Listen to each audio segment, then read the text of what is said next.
దేశం కోసం దేశ ప్రగతి కోసం మరోసారి నరేంద్ర మోడీని ప్రధానిగా గెలిపించారని డీకే అరుణ అన్నారు. ఆర్మూర్ పట్టణంలో విజయ సంకల్ప యాత్రలో ఆమె పాల్గొన్నారు. ప్రపంచంలో అత్యంత ఆదరణ కలిగిన వ్యక్తిగా నరేంద్ర మోడీ కొనసాగుతున్నారని ఆమె కొనియాడారు. పసుపు బోర్డు ఏర్పాటు ద్వారా జిల్లా రైతులకు తాను ఇచ్చిన హామీని నెరవేర్చుకున్నానని ఎంపీ ధర్మపురి అరవింద్ అన్నారు. దేశంలోని అన్ని వర్గాల అభివృద్ధి కోసం మోడీ ప్రభుత్వాన్ని మరోసారి గెలిపించాలని ఆమె విజ్ఞప్తి చేశారు.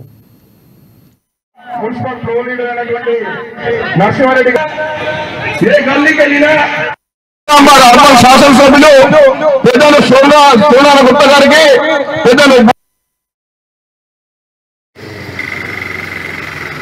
పార్లమెంట్ స్థానాలన్నింటినీ కూడా తెలంగాణ రాష్ట్రం నుంచి అత్యధిక స్థానాల్లో భారతీయ జనతా పార్టీని గెలిపించి నరేంద్ర మోదీ గారిని ప్రధానమంత్రిని చేయడం. నరేంద్ర మోదీ గారు మళ్ళీ ప్రధానమంత్రి అవుతున్నారు, నాకు ఎలాంటి అనుమానం లేదు.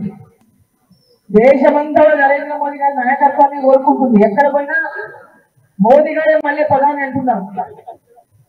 ఈ దేశం కోసం, దేశ ప్రజల అభివృద్ధి కోసం, ఈ దేశం యొక్క యువత కోసం, ఈ దేశం యొక్క రైతాంగాల కోసం, ఈ దేశం యొక్క మహిళల కోసం, ఈ దేశంలో పేద ప్రజల కోసం అన్ని వర్గాలు ప్రతి గ్రామం నుంచి అక్కడున ఉన్న చివరి వ్యక్తి నుంచి ప్రతి ఒక్క గ్రామం అభివృద్ధి చెందాలి.